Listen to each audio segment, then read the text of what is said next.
What you got to say? Huh? This is it.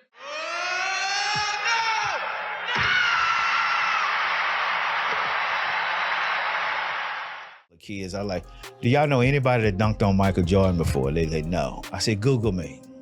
Imagine stepping onto an NBA court at 5 foot 7 inches tall, just 5 foot 7, while everyone else towers over you. You're in a league where height is the ultimate price of entry. This is the story of Anthony Spud Webb, and he was a beast. Not because of his size, but because of what he did despite it. For 12 years, Webb didn't just survive in the most brutal eras of basketball history, he thrived. He averaged nearly 10 points and over 5 assists per game consistently, peaking at 16 points and 7.1 assists in a single dominant season. The real story isn't in those statistics. The real story is who he had to face night after night. Webb was a starting point guard, defending the most lethal perimeter creators ever. When asked to name his toughest opponents, Webb named 5 Hall of Famers representing 5 different nightmares: Magic Johnson, Isiah Thomas, John Stockton, Michael Jordan, Kevin Johnson. These were the apex predators of his era, and Spud Webb stood toe-to-toe with all of them. Magic Johnson. When Webb described Magic as presenting a sheer physical mismatch, he was being absolutely honest about something most people don't fully understand. Most point guards stood between 6'1" and 6'3". Magic Johnson was 6'9". That's a different category. The height difference was 14 inches. In basketball, that's catastrophic for a defender. Defensive basketball relies on contesting. You place your hand in the shooter's line of sight. You block passing lanes. But Webb physically could not against Magic. Magic could see over Webb's head like an adult looking over a toddler. When Magic dribbled, the ball was positioned so high Webb couldn't reach it. This rendered traditional defensive positioning useless. That was the geometry problem. The real issue was what Magic did with his size and skill. Webb noted Magic's ability to run the Lakers' Showtime offense made guarding him nearly impossible. The Showtime Lakers weren't just a fast break team. They were a sophisticated transition machine built for maximum efficiency and scoring. Magic was the engine that powered everything. When Magic grabbed a rebound, he didn't throw an outlet pass to someone else. He was the outlet himself. He would immediately push the ball up court at maximum velocity, creating chaos before the defense could set. Magic weighs 220 pounds, moving at 15 to 20 miles per hour. Webb weighs 133 pounds. If Webb tried to impede Magic's path in the open court, he would get physically overrun or draw a blocking foul because the mass difference was just too dramatic. So Webb faced an impossible choice on every single possession: pressure the ball handler and risk getting beat, or protect the rim and give up penetration. Against normal-sized guards, Webb could pressure effectively. He was fast enough to stay in front. Against Magic, pressuring was futile and counterproductive. Magic could simply throw a pass over Webb's head to teammates like James Worthy or Byron Scott cutting down the lane. This completely neutralized Webb's greatest asset, which was his speed, because he was forced to retreat into the paint, where he was least effective and least impactful. In the half court, the Lakers had a specific tactic. They called it inverting the offense. Magic would take Webb to the low block or the mid-post. Webb calls this the mouse in the house scenario. Magic would methodically back Webb down through sheer force. The weight difference made Webb offer almost no resistance whatsoever to Magic's backing dribble. Then, the Hawks or Kings would be forced to send help defense. But when that double team arrived, Magic delivered the ball on time and on target to the open shooter. Webb's presence actually compromised the entire team's defensive integrity because it forced rotations the Lakers exploited perfectly. In 1986-87, Magic Johnson led the entire league in assists with exceptional numbers. His offense looked effortless against smaller backcourts everywhere he played. While Webb could harass with full court pressure aggressively, Magic was the ultimate counterpress. His height let him pass over it with ease. He turned Webb's aggression into 4-on-3 advantages for Los Angeles consistently. Knowing your absolute best physical effort would be nullified by simple geometry made Magic nearly impossible to guard against. If Magic was a problem of physics, Isiah Thomas was a problem of pain and physical punishment. Webb cited Thomas's toughness and skill. Isiah was the leader of the Bad Boys Detroit Pistons, winning back-to-back championships by physically intimidating opponents. They extended no mercy to Spud Webb. During the late 1980s, the Hawks and Pistons were fierce rivals in the Central Division. The Hawks were one of the few teams with athletic explosiveness to challenge Detroit. The The Pistons are famous for the Jordan rules, a strategy to physically punish Michael Jordan. They applied similar principles to any small, quick guard who relied on penetration. Webb was a prime target. His entire game was built on driving into the lane. Isiah Thomas was the point of the spear. He would hand check, hold, and bump Webb continuously for 48 minutes. Webb endured a physical beating, but there was also a mental component. Thomas was a master of psychological warfare. He would smile while delivering a hard elbow. For Webb, competing against Thomas meant more than physical exertion. It meant competing against someone trying to break his will. Webb's respect for Thomas comes from something very specific and profound. Thomas was also a small guard, at 6'1", but he didn't play finesse basketball like many smaller guards did. He played like the absolute bully on the court. He proved that a small player didn't have to be soft or finesse-oriented. He could absolutely dominate through sheer will and meanness and competitive toughness. And Thomas had the elite skill to back it up every single night. Webb noted that Thomas possessed arguably the best handle and dribble penetration in the entire league. Unlike Magic, who dribbled high, Thomas dribbled low to the ground, almost as low as Webb himself. This completely nullified Webb's advantage of stealing the ball from higher dribbling opponents. Webb could not pick the pocket of Isiah because the ball was rarely exposed to danger. Thomas was relentless, attacking the paint on every possession. Webb expended tremendous energy moving laterally to stay in front of his crossover moves and hesitation dribbles. In the 1991 playoffs, despite recovering from wrist surgery, Thomas dissected the Hawks with 19 points and 13 assists in Game 3. He showcased his ability to dominate Webb. The dynamic wasn't purely adversarial, it was inspirational. Later players viewed Isiah as inspirational for his toughness. Webb had to measure himself against the standard Thomas set. To beat Isiah, you had to out-tough him. Now, John Stockton. He presents a completely different challenge than Magic or Isiah. Webb's characterization focuses on two specific words: efficiency and relentless. Stockton was the conductor of the Utah Jazz offense, a system built on precision and unwavering repetition. The Jazz ran the pick and roll, designed to grind defenses into dust. The Stockton to Malone pick and roll is the most prolific play in NBA history. For Webb, this was a physical nightmare. Karl Malone was a 250-pound power forward. He set solid screens on Webb. When Webb hit a Malone screen, it was like running into a brick wall. At 133 pounds, Webb absorbed tremendous impact. This created a terrible dilemma. If Webb fought over the screen to stay with Stockton, he risked getting crushed by Malone. If he went under, Stockton, a 38.4% career three-point shooter, would pull up and hit. There was no good option. But the real challenge with Stockton wasn't just the screens and the constant movement. It was what Webb called the relentless factor in Stockton's game. Stockton was a true cardiovascular anomaly, unlike any other player in NBA history. He never seemed to tire or slow down. He would run the same pick and roll play at the same pace in the first minute and the 48th minute of the game. For an explosive athlete like Webb, who relied on bursts of speed and adrenaline for his effectiveness, Stockton's robotic consistency was incredibly draining mentally and physically. There were no off plays or easy possessions against him. He constantly moved and screened and cut without mercy. While Webb politely called it relentless, NBA history notes Stockton was often voted one of the dirtiest players by his peers. He used his knees and elbows strategically to create space and angles. For a small defender like Webb, guarding Stockton meant constant engagement in a wrestling match. Stockton would use his off arm to hold Webb or shove him into screens deliberately. This physical toll, combined with the mental strain of chasing him through screens, made him uniquely exhausting. Stockton's efficiency was incredibly demoralizing for opponents. He holds NBA records for assists and steals by a wide margin. He rarely turned the ball over. Webb found it difficult to disrupt him. Stockton protected the ball and made safe, precise passes. He refused to play Webb's high-speed game. This forced Webb to play methodically and defensively. The grind was exhausting. Subscribe right now if you haven't already subscribed here. Leave a comment below telling me which of these 5 opponents you personally think was the most difficult matchup for Spud Webb. Now, Michael Jordan. This is where things get very interesting, because Webb and Jordan played different positions on the basketball court. Webb was a point guard, Jordan was a shooting guard. But because of the competitive nature of the 1980s and 90s NBA, they often found themselves facing each other on the court. When Webb found himself switched onto Jordan during critical possessions, it was an absolute emergency situation for the entire defense. Webb cited Jordan's scoring dominance as the unique challenge. Michael Jordan averaged over 30 points per game throughout his entire career. Like Magic, Jordan at 6'6" could shoot right over Webb easily, but Jordan's vertical leap was 48 inches, exceeding Webb's hopping ability significantly. Jordan could reach an apex literally out of Webb's atmosphere. By the late 80s, Jordan had developed a devastating postgame. If he saw Webb on him, he would take him to the block immediately. Jordan's fadeaway jumper was indefensible for Webb. Jordan's strength allowed him to back Webb down without fear of being stripped. Jordan was also Defensive Player of the Year in 1988. When teams played the Bulls, Jordan would often roam or switch defensively. The Bulls deployed suffocating perimeter defense that was hard to break through. For Webb, bringing the ball up court was a trial. Jordan's wingspan and hand speed meant any lazy dribble was a turnover. Webb had to use his low center of gravity by turning his back to Jordan. This limited his ability to see the floor and initiate the offense. The relationship between Webb and Jordan is forever linked by the dunk contest. Webb won in 1986. Jordan won in 1987 and 1988. Webb beat Jordan's teammate, Dominique Wilkins. Jordan knew Webb was an elite athlete. This made Jordan play harder against Webb. Finally, Kevin Johnson of the Phoenix Suns represents a uniquely challenging matchup. Kevin Johnson represents the evolution of the point guard position, an evolution that Webb himself helped pioneer. Before Webb and Kevin Johnson, point guards were typically floor generals like John Stockton, or oversized playmakers like Magic Johnson. Kevin Johnson was an athletic freak of nature, a fellow high flyer. Webb identified Kevin Johnson as one of the most athletic and genuinely difficult matchups of his career. This was a battle of mirrors. Both were built for pure, explosive athleticism. Kevin Johnson possessed one of the most explosive first steps in NBA history. Webb's primary asset was his foot speed, but Kevin Johnson was faster and more explosive. This neutralized Webb's speed advantage. Kevin Johnson attacked the rim with violence. He famously dunked on Hakeem Olajuwon. Webb had to respect the drive. Kevin Johnson would exploit cushion with a pull-up jumper or blow by Webb if he closed out too hard. While both were small, Kevin Johnson was 6'1" tall, but he was significantly stronger and more muscular. Kevin Johnson could absorb contact in the lane and finish through it. Webb, at 133 pounds, relied on avoidance and acrobatics. Defending Kevin Johnson was exhausting because it was a track meet. The Suns, under Cotton Fitzsimmons, pushed the pace relentlessly. Webb had to sprint back on defense on every possession. The combination of speed, strength, and explosiveness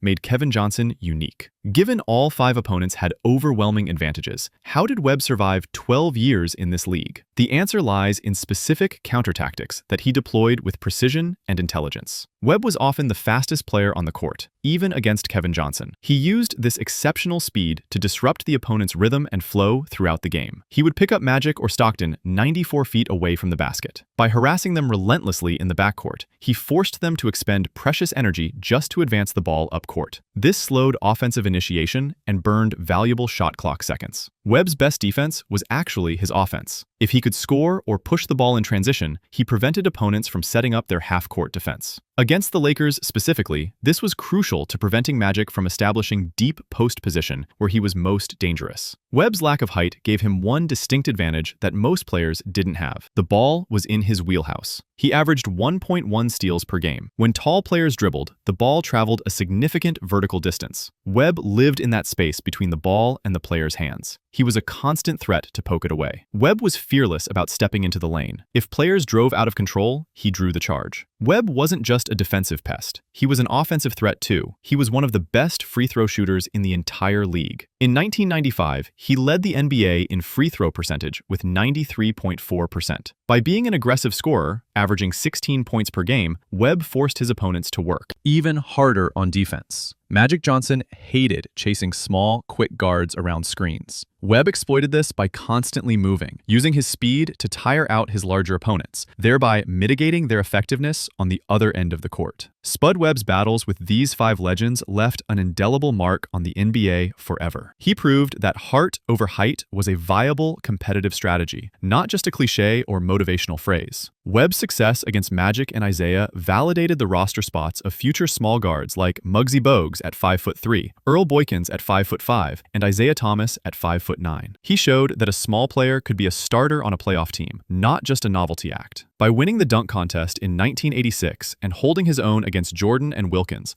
Webb became a global icon for the underdog everywhere. His legacy is defined by the very opponents he named. He stood toe-to-toe with the greatest players in history, giants, assassins, Air Jordan, and he refused to be overlooked or forgotten. That's what makes Spud Webb one of the greatest stories in basketball history. So I ask you right now, if you were 5'7" tall, which of these 5 opponents would be the absolute hardest to guard? Magic and his impossible height advantage? Isiah and his physical meanness? Stockton and his relentless grinding pace? Michael Jordan and his overwhelming scoring dominance? Kevin Johnson and his mirror image athleticism? Drop your answer in the comment section below. And if you haven't subscribed yet, do it right now so you absolutely never miss another deep dive into NBA history. Like this video if you found it interesting and engaging. And thanks so much for watching today.